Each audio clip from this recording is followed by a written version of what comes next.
Good morning बच्चों, स्वागत है आपका साइंस गुरुकुल नारायणपुर की इस ऑनलाइन क्लास में। बच्चों, यहाँ हम बात करेंगे कृषि रसायन विज्ञान। कृषि रसायन विज्ञान में आज हम बात कर रहे हैं नाइट्रोजन चक्र की। नाइट्रोजन हमें पता है वायुमंडल में क्या पाई जाती है, नाइट्रोजन गैस, जो लगभग 78% होती है ना। और भारात्मक रूप से देखें तो कितनी होती है, 75% होती है। अब ये जो नाइट्रोजन है ये मृदा में इसका अंतर्ग्रहण होता है, ये मृदा में आ जाती है और मृदा में इसका रूपांतरण भी होता है। ये एक रूप से दूसरे रूप में परिवर्तित होती रहती है, ठीक है, जिसके कारण मृदा में नाइट्रोजन की कमी भी होती रहती है और नाइट्रोजन की वृद्धि भी होती रहती है। इस प्रकार ये जो नाइट्रोजन में होने वाला संयुक्त परिवर्तन है इसे कह देते हैं हम क्या, नाइट्रोजन चक्र। क्या कह देते हैं इसको, नाइट्रोजन चक्र। मैंने क्या कहा, वायुमंडल में क्या है, नाइट्रोजन। नाइट्रोजन कहाँ आती है, मृदा में, ठीक है। विभिन्न प्रकार से नाइट्रोजन मृदा में आती है। मृदा में नाइट्रोजन का अंतर्ग्रहण भी होता रहता है और रूपांतरण भी होता रहता है।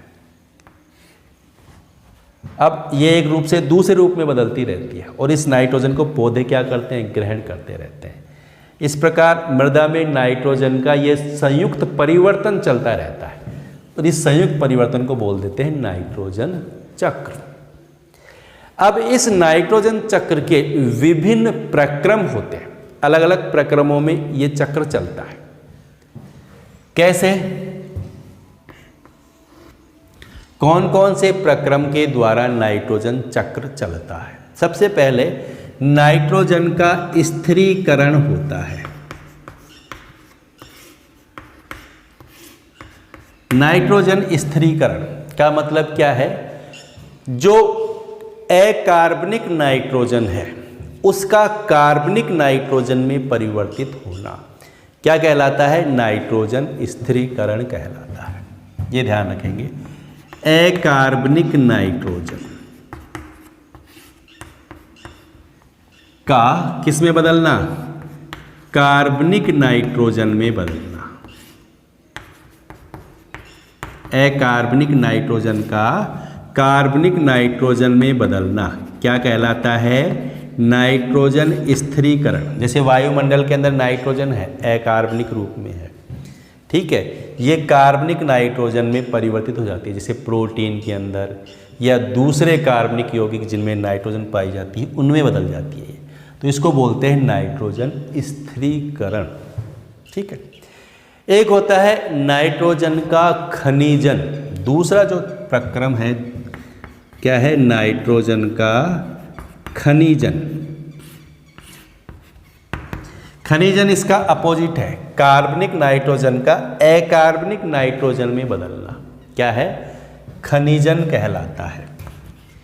कार्बनिक नाइट्रोजन का किस में बदलना, अकार्बनिक नाइट्रोजन में बदलना क्या कहलाता है, खनिजन कहलाता है। यह है खनिजन। और खनिजन जो है ना वो कई अलग अलग प्रक्रमों में होता है। खनिजन के कई प्रक्रम हैं। कौन कौन से प्रक्रम हैं, एक तो होता है अमीनीकरण, एक होता है अमोनीकरण और एक होता है नाइट्रीकरण, ठीक है। खनिजन के प्रक्रम कौन कौन से हैं, एक तो है अमीनीकरण, एक क्या है, अमोनीकरण और एक क्या है, नाइट्रीकरण, ठीक है। ये तीन प्रक्रम है किसके, खनिजन। खनिजन इन तीन प्रक्रमों के द्वारा होता है, अमीनीकरण, अमोनीकरण, नाइट्रीकरण। ये ध्यान रखना है। अमीनीकरण का मतलब तो क्या है, अमीनीकरण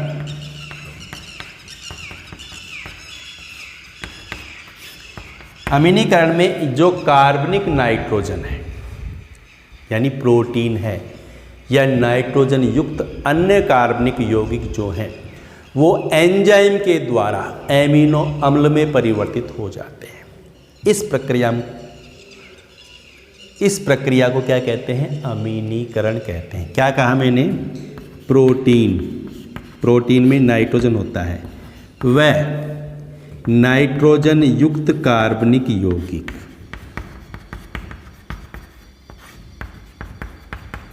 किसके द्वारा? एंजाइम के द्वारा किस में बदलते हैं? अमीनो अम्ल में परिवर्तित होते हैं।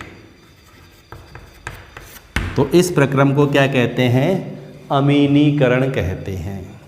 ठीक है, समझ में आ गई? बिल्कुल सरल सी बात है। प्रोटीन और जो दूसरे नाइट्रोजन युक्त कार्बनिक यौगिक हैं उनका एंजाइम के द्वारा अमीनो अम्ल में टूटना क्या कहलाता है? अमीनीकरण कहलाता है। एक होता है क्या? अमोनीकरण। अमोनीकरण क्या है? अमोनीकरण।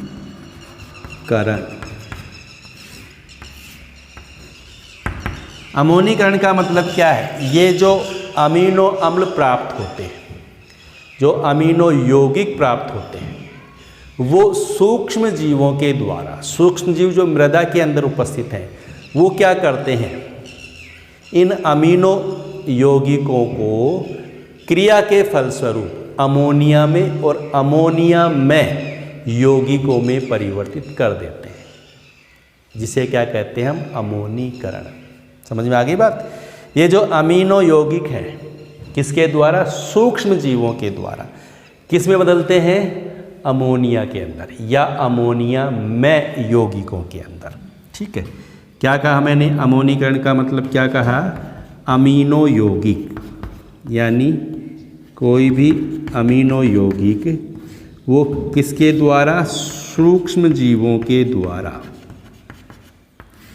किस में बदलता है? अमोनिया के अंदर। किस में बदलता है? अमोनिया में, वह अमोनिया में यौगिकों में। ठीक है, इस प्रकार अमीनो यौगिक सूक्ष्म जीवों के द्वारा एंजाइम्स के द्वारा अमोनिया में और अमोनिया में यौगिकों में बदल जाते हैं। इस घटना को ही क्या कह देते हैं? अमोनीकरण। अब यहाँ जो ये अमोनिया प्राप्त होती है, जो NH3 प्राप्त हो रहा है, ये मृदा में उपस्थित कार्बन डाइऑक्साइड से संयुक्त होकर के अमोनियम कार्बोनेट या अमोनियम बाइकार्बोनेट बनाती है और इससे प्राप्त हो जाते हैं अमोनियम आयन। मैंने क्या कहा? ये जो अमोनिया बन रही है NH3, इसकी क्रिया होती है मृदा में उपस्थित कार्बन डाइऑक्साइड से, और कार्बन डाइऑक्साइड से क्रिया द्वारा ये बनाती है अमोनियम कार्बोनेट, NH4 का उल्टा है CO3, या अमोनियम बाइकार्बोनेट NH4HCO3, और इनसे प्राप्त हो जाते हैं कौन से ion? NH4+ ion, ammonium ion. Clear? तो ये हो गया अमोनीकरण। समझ में आ गया ना? अमोनीकरण, अमीनीकरण और अमोनीकरण ध्यान रखना। अमीनीकरण में तो क्या होता है? प्रोटीन और कार्बनिक यौगिक किस में बदलते हैं? अमीनो यौगिकों में, अमीनो अम्ल में। और अमोनीकरण में ये जो अमीनो यौगिक हैं ये बदल जाते हैं अमोनिया में, NH3 में, और अमोनिया में यौगिकों में। और ये अमोनिया में यौगिक क्या करते हैं? CO2 से क्रिया करके अमोनियम कार्बोनेट और अमोनियम बाइकार्बोनेट बनाते हैं, जिनसे क्या प्राप्त होते हैं? NH4+ आयन प्राप्त होते हैं। ठीक है, समझ में आ गया ना?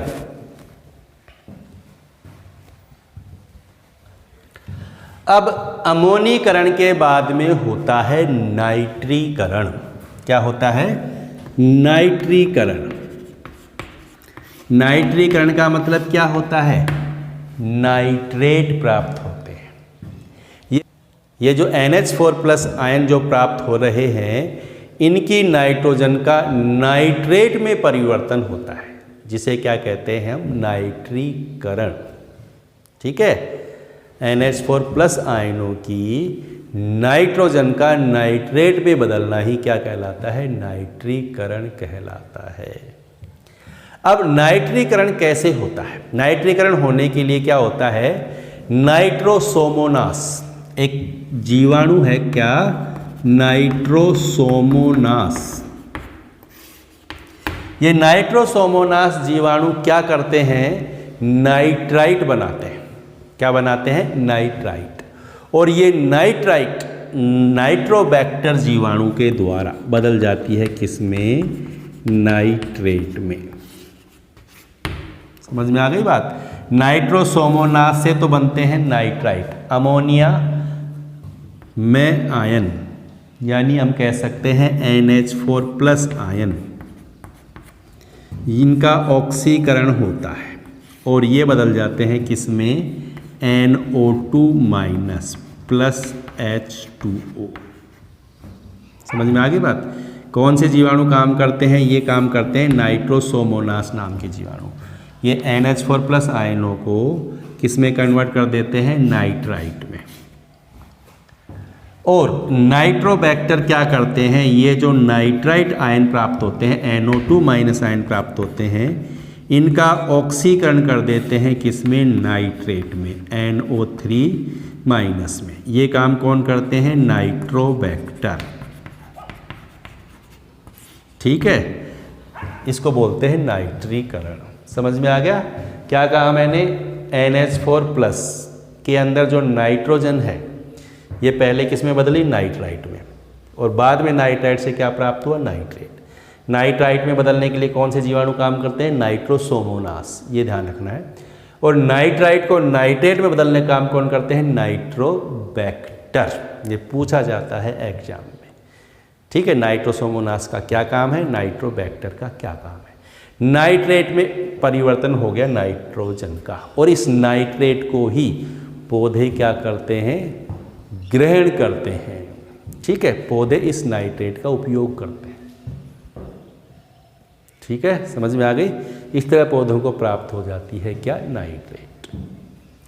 क्या कहा मैंने, सबसे पहले क्या हुआ था, नाइट्रोजन का स्थिरीकरण। स्थिरीकरण का मतलब अकार्बनिक नाइट्रोजन का कार्बनिक नाइट्रोजन में बदलना। समझ में आ गया। फिर देखा हमने खनिजन। खनिजन में क्या होता है, कार्बनिक नाइट्रोजन बदलती है अकार्बनिक नाइट्रोजन में। और खनिजन के 3 पद देखे हमने, क्या क्या, अमीनीकरण, अमोनीकरण, नाइट्रीकरण। अमीनीकरण में तो क्या होता है, जो कार्बनिक नाइट्रोजन है यानी प्रोटीन है या दूसरे कार्बनिक यौगिक है, ये बदलते हैं किसमें, अमीनो अम्ल में या अमीनो यौगिकों में। फिर अमोनीकरण में क्या होता है, वो अमीनो यौगिक बदलते हैं अमोनिया में, NH3 में, और अमोनिया में यौगिकों में। फिर अमोनिया में यौगिकों से क्या प्राप्त होता है, नाइट्रेट। उसको क्या बोलते हैं, नाइट्रीकरण। ठीक है, अब इसके बाद में होता है विनाइट। नाइट्रीकरण से तो नाइट्रेट प्राप्त हो गया, अब होता है विनाइट्रीकरण। विनाइट्रीकरण नाम से ही पता चल रहा है, विनाइट्रीकरण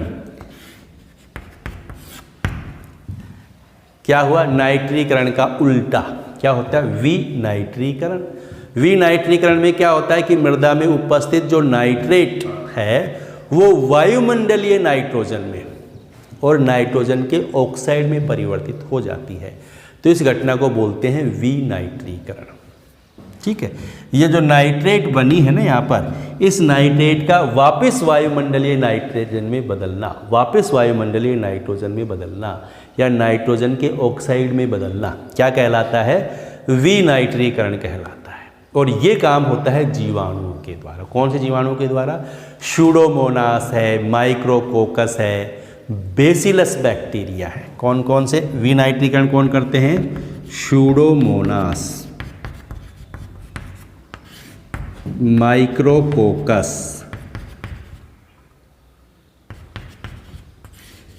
और बेसिलस बैक्टीरिया।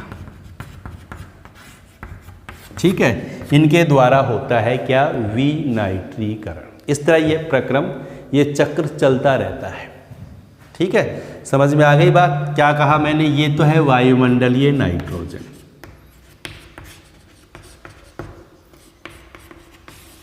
वायुमंडलीय नाइट्रोजन कहाँ आती है, मृदा में आती है।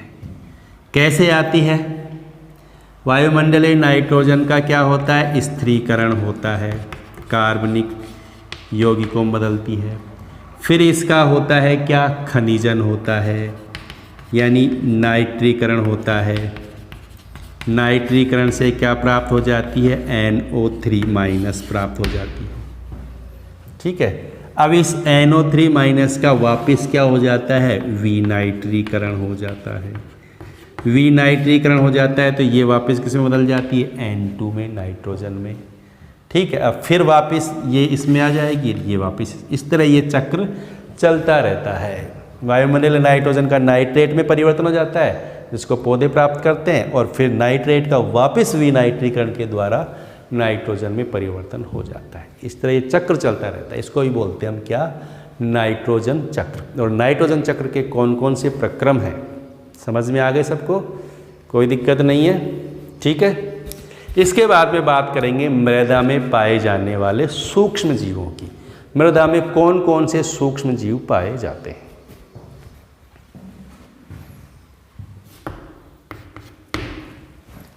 मृदा में पाए जाने वाले सूक्ष्म जीव, देखो मृदा में विभिन्न प्रकार के सूक्ष्म जीव पाए जाते हैं। कुछ सूक्ष्म जीव कृषक के लिए मित्र का कार्य करते हैं। हम कह सकते हैं अधिकांश सूक्ष्म जीव ऐसा करते हैं, यानी वो फसल उत्पादन में क्या होते हैं, लाभदायक रहते हैं, फसल उत्पादन में वृद्धि करते हैं। ठीक, कुछ सूक्ष्म जीव ऐसे भी होते हैं जो हानिकारक होते हैं, जो फसल को नुकसान पहुंचाते हैं। ठीक है ना, तो दोनों तरह के सूक्ष्म जीव होते हैं, लाभ पहुंचाने वाले भी और हानि पहुंचाने वाले भी। इस प्रकार मृदा में पाए जाने वाले सूक्ष्म जीवों को हम 5 वर्गों में विभाजित कर सकते हैं। 5 वर्ग हैं, कौन कौन से, एक तो होते हैं जीवाणु, बैक्टीरिया, एक होते हैं एक्टिनोमाइसिटीज,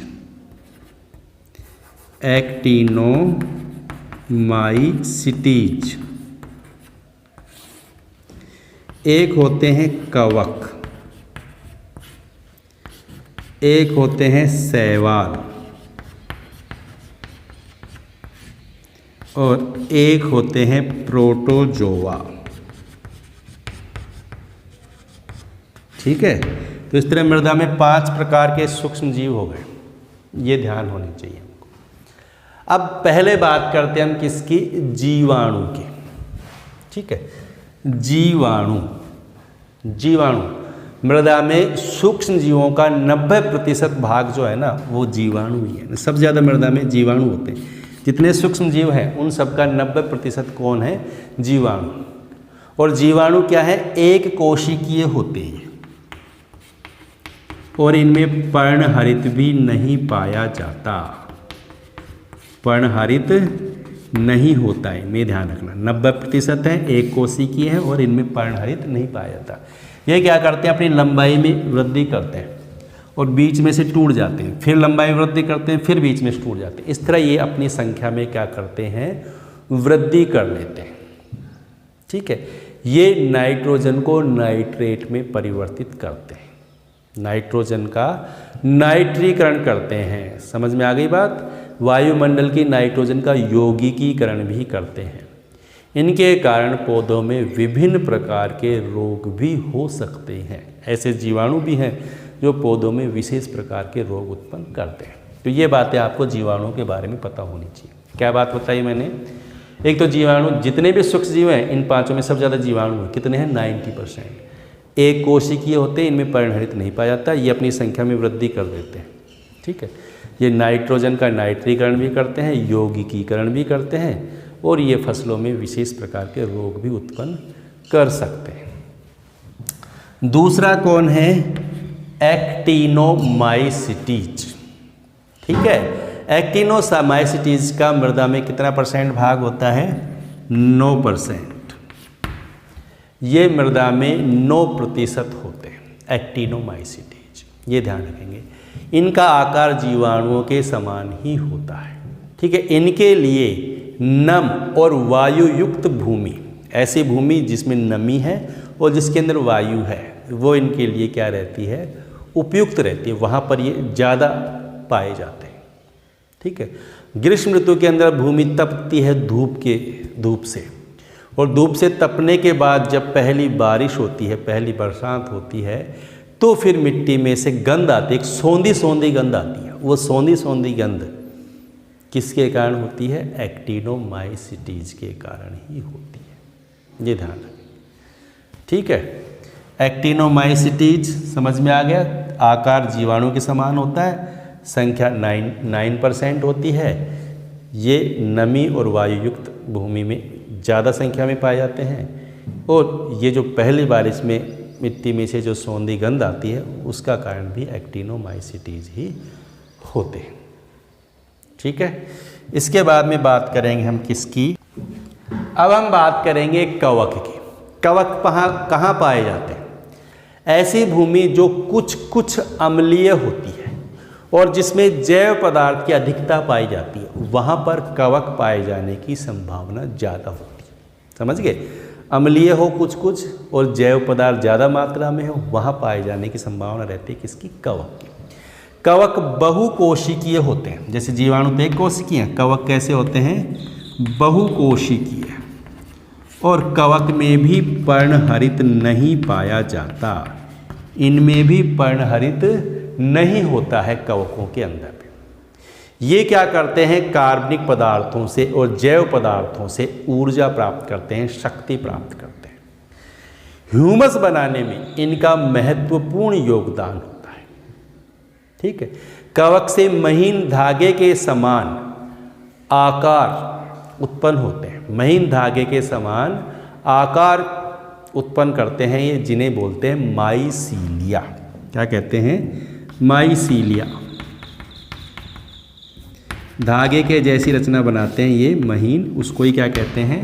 माइसीलिया कहते हैं। और कुछ कवक पौधों में विशेष प्रकार के रोग भी उत्पन्न कर देते हैं। ठीक है। तो कवक में ध्यान रखना, बहुकोशिकीय है, पर्णहरित नहीं पाया जाता है, धागे के समान आकार उत्पन्न करते हैं जिसे माइसीलिया कहते हैं। ऊर्जा कहाँ से प्राप्त करते हैं? ये कार्बनिक पदार्थों से, जैव पदार्थों से। कहाँ पाए जाते हैं? कुछ अम्लीय मृदा में। ठीक है। और ये पौधों में विभिन्न प्रकार के रोग भी उत्पन्न करते हैं। इसके बाद में बात करते हैं हम किसकी? शैवाल की। शैवाल जो है ये कहाँ पाए जाते हैं? नमी वाले स्थानों में ज़्यादा पाए जाने की संभावना। आपने देखे शैवाल वहाँ पाए जाते हैं जब पानी होता है, नमी होती है ना। शैवाल में छोटे पौधे भी आते हैं और बड़े पौधे भी आते हैं। ठीक है। इस शैवाल का जो वर्ग है इसमें बहुत छोटे सूक्ष्म पौधे भी शामिल होते हैं इसमें, और बड़े पौधे भी शामिल होते हैं। शैवाल का रंग कैसा होता है? देखा होगा, शैवाल हरे रंग का होता है। इनमें पर्णहरित पाया जाता है शैवाल के अंदर। शैवाल जो है वो जीवाणुओं को विभिन्न कार्यों में जीवाणुओं का सहयोग करते हैं। जैसे पौधों के लिए ऊतकों का अपघटन करते हैं, पोषक तत्वों को मुक्त करते हैं, और ह्यूमस का संश्लेषण करने में इनका योगदान होता है। काम तो जीवाणु करते हैं, लेकिन उनमें सहायक होते हैं कौन? शैवाल। ठीक है। क्या कहा मैंने? शैवाल कहाँ पाए जाते हैं? जहाँ नमी होती है। शैवाल में छोटे पौधे भी हैं, सूक्ष्म पौधे भी हैं, और बड़े भी होते हैं। शैवाल में पर्णहरित भी होता है। ये जीवाणुओं का क्या करते हैं? सहयोग करते हैं। ठीक है। अब इसके बाद में कौन आता है? प्रोटोजोआ। प्रोटोजोआ की बात करें तो प्रोटोजोआ भी एक कोशिकीय जीव होते हैं, और ये बैक्टीरिया की अपेक्षा बड़े होते हैं। इनके लिए वायु और भोजन आवश्यक होता है। ये भूमि की ऊपरी सतह पर पाए जाते हैं, और खाद की विघटन क्रिया में इनका महत्व होता है। खाद का जब विघटन करते हैं तो इनका उपयोग होता है। ठीक है। क्या कहा मैंने? कैसे होते हैं ये? एक कोशिकीय। कैसे हैं? एक कोशिकीय। आकार बैक्टीरिया से यानी जीवाणुओं से क्या है? इनका बड़ा है। इनके लिए वायु भी चाहिए और इनको भोजन भी चाहिए। कहाँ पाए जाते हैं? ये मृदा की ऊपरी सतह पर। और कहाँ काम करते हैं ये? खाद का विघटन करने में इनकी महत्वपूर्ण भूमिका होती है। ठीक है बच्चों। तो ये 5 प्रकार के सूक्ष्म जीव हैं जो मृदा में पाए जाते हैं, जो हानिकारक भी हैं और लाभदायक भी हैं। ज़्यादातर लाभदायक ही होते हैं। इसके बाद में बात करते हैं हम नाइट्रोजन स्थिरीकरण की। हमने बात की थी नाइट्रोजन स्थिरीकरण की।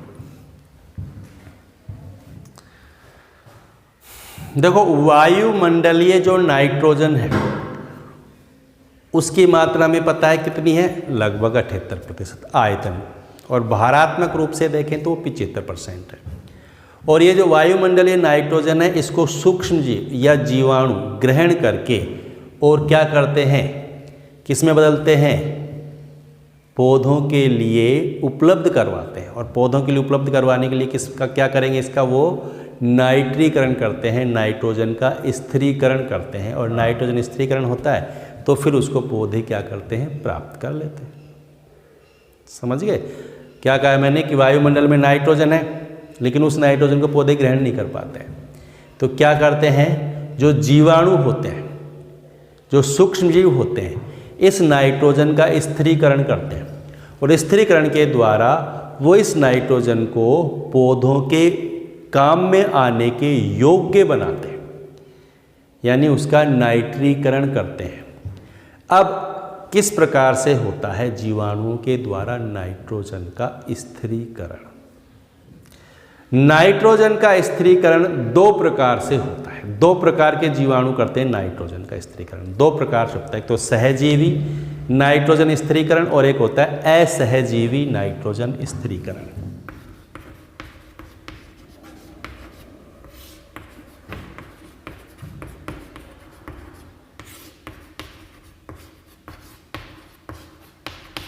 सहजीवी नाइट्रोजन स्थिरीकरण और असहजीवी नाइट्रोजन स्थिरीकरण। ठीक है, सहजीवी नाइट्रोजन स्थिरीकरण और असहजीवी, ये ध्यान रखना, नाइट्रोजन का स्थिरीकरण दो प्रकार से होता है, एक तो सहजीवी और एक असहजीवी। हम बात करते हैं पहले सहजीवी नाइट्रोजन स्थिरीकरण की।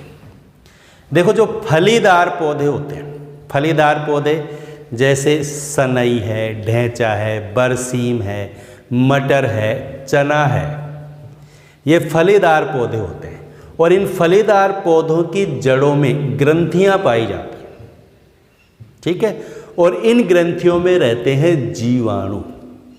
ये जीवाणु क्या करते हैं, वायुमंडलीय नाइट्रोजन को नाइट्रेट में परिवर्तित करते हैं और उस नाइट्रेट को कौन काम में लेते हैं, पौधे काम में लेते हैं। और ये जीवाणु पौधों से क्या प्राप्त करते हैं, ऊर्जा और भोजन प्राप्त करते हैं। समझ गए, पौधों के लिए तो क्या करते हैं, नाइट्रोजन को नाइट्रेट में बदलते हैं। मैंने क्या कहा, जो फलीदार पौधे हैं उनकी जड़ों के अंदर, ये जड़ें हैं, इनमें पाई जाती हैं ग्रंथियाँ और इन ग्रंथियों में रहते हैं जीवाणु। ये जीवाणु क्या करते हैं, वायुमंडलीय नाइट्रोजन को नाइट्रेट में बदलते हैं। इस नाइट्रेट को कौन काम में ले लेते हैं, पौधे। ये पौधों को नाइट्रेट उपलब्ध करवाते हैं। फिर ये क्या करते हैं, जीवाणु पौधों से क्या प्राप्त करते हैं, भोजन प्राप्त करते हैं। ठीक है, यानी नाइट्रेट तो किसको प्रदान करते हैं, पौधों को। तो जीवाणुओं के द्वारा पौधों को क्या प्राप्त होती है, नाइट्रेट। ठीक, और पौधों से जीवाणु क्या प्राप्त होता है, भोजन। यानी ये एक दूसरे का क्या करते हैं, सहयोग करते हैं। कर रहे हैं ना, पौधे तो जीवाणुओं को क्या दे रहे हैं, भोजन और ऊर्जा, और पौधों को जीवाणुओं से क्या प्राप्त हो रहा है, नाइट्रेट प्राप्त हो रही है। इस प्रक्रिया को बोलते हैं, इस संबंध को बोलते हैं सहजीवन। और सहजीवन में भाग लेने वाले जो जीव हैं उनको बोलते हैं सहजीवी। ठीक है, और यहाँ पर सहजीवन में जो जीवाणु भाग लेते हैं, यहाँ पर फलीदार पौधों में राइजोबियम प्रजाति के जीव पाए जाते हैं। कौन सी प्रजाति के, राइजोबियम प्रजाति के जो जीवाणु है ना, ये पाए जाते हैं। ये नाइट्रोजन का क्या करते हैं, यौगिकीकरण करते हैं, वायुमंडलीय नाइट्रोजन का। समझ में आ गई बात, सहजीवन का मतलब समझ में आ गया ना, एक दूसरे का सहयोग करना ही कहलाता है सहजीवन। फलीदार पौधे जो भी हैं, चाहे वो मटर है, वो चना है, बरसीम है, सनई है, इनकी जड़ों में कौन पाए जाते हैं, जीवाणु। कौन से, राइजोबियम प्रजाति के। ये क्या करते हैं, वायुमंडलीय नाइट्रोजन को नाइट्रेट में बदलते हैं और क्या करते हैं, पौधों से भोजन प्राप्त करते हैं। इस तरह पौधे और जीवाणु एक दूसरे का सहयोग करते हैं। इस प्रक्रिया को, इस संबंध को क्या बोलते हैं, सहजीवन। और यहाँ भाग लेने वाले जीवों को बोलते हैं सहजीव। ठीक है, अब विभिन्न प्रकार की प्रजाति, जैसे हमने कहा राइजोबियम प्रजाति के जो जीवाणु है ना, वो सहजीवी जीवाणु होते हैं। अब इसमें भी अलग अलग जातियां हैं, जैसे राइजोबियम मेलीमोटी, राइजोबियम मेलीमोटी, ये रिज्का वर्ग के जो पौधे होते हैं उनमें पाए जाते हैं। इसी तरह राइजोबियम लेगुमिनोसेरम, राइजोबियम लेगुमिनोसेरम,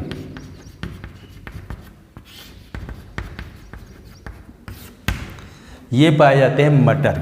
जो मटर है ना, ये ध्यान रखना है आपको, मटर की जड़ों में कौन से जीवाणु होते हैं? राइजोबियम लेगुमिनोसेरम। और रिज्का में कौन से होते हैं? Rhizobium meliloti, rhizobium meliloti, rhizobium मेलीमोटी किस में पाए जाते हैं? ये रिज्का में। रिज्का वर्ग के जो पौधे होते हैं ना, उनकी जड़ों में पाए जाते हैं राइजोबियम मेलीमोटी।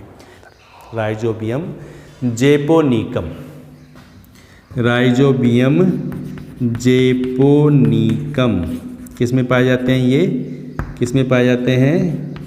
सोयाबीन में। सोयाबीन में जो पौधों की जड़ें हैं उनमें पाए जाते हैं राइजोबियम जेपोनिकम। ठीक है, राइजोबियम प्रजाति के जीव पाए जाते हैं पौधों की जड़ों की ग्रंथियों में। मैंने कहा मटर में कौन होते हैं? राइजोबियम लेगुमिनोसेरम। सोयाबीन में कौन होते हैं? Rhizobium japonicum.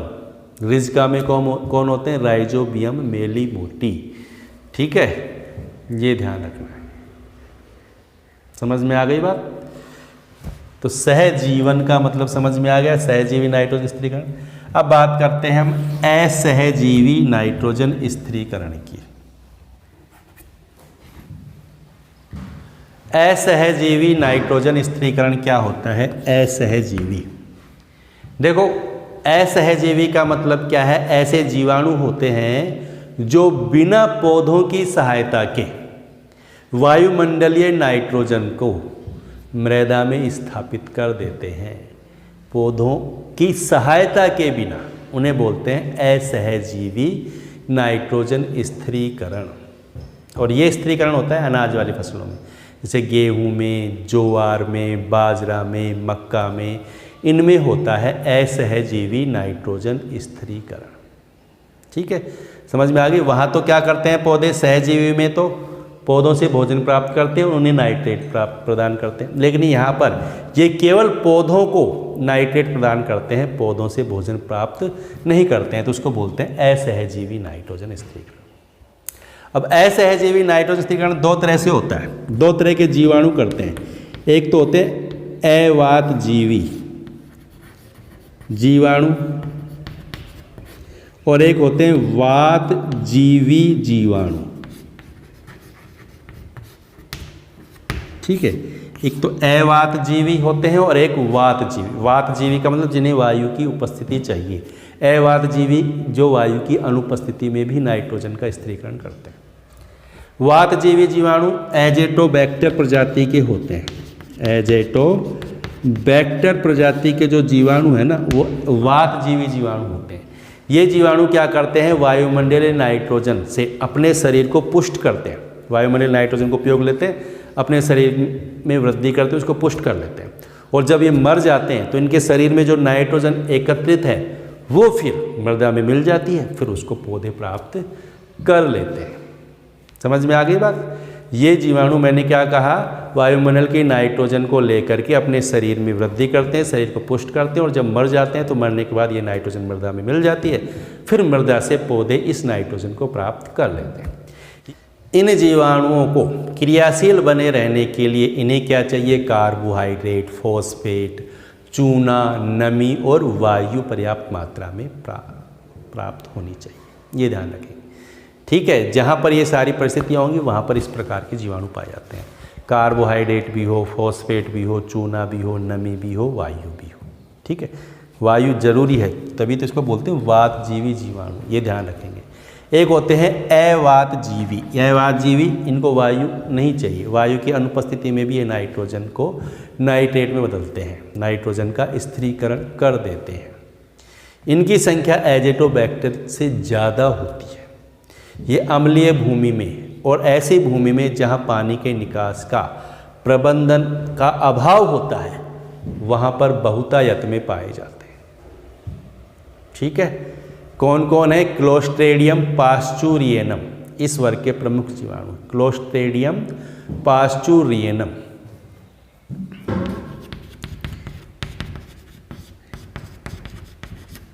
क्लोस्ट्रीडियम पास्चुरियनम इस प्रकार के जीवाणु हैं। अवातजीवी जीवाणु का उदाहरण है, ये ध्यान रखना है आपको।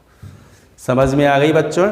तो वातजीवी जीवाणु, अवातजीवी जीवाणु क्या होते हैं, सहजीवी नाइट्रोजन स्थिरीकरण क्या है और असहजीवी नाइट्रोजन स्थिरीकरण क्या है। क्लियर? कोई दिक्कत नहीं है। तो आज जो हमने यहाँ पढ़ा है, इस लेक्चर में जो हमने बातें की हैं वो आपको समझ में आ गई होंगी। जिसने अभी भी चैनल को सब्सक्राइब नहीं किया है उन्हें चैनल को सब्सक्राइब भी करना है, लाइक भी करना है और शेयर भी करना है।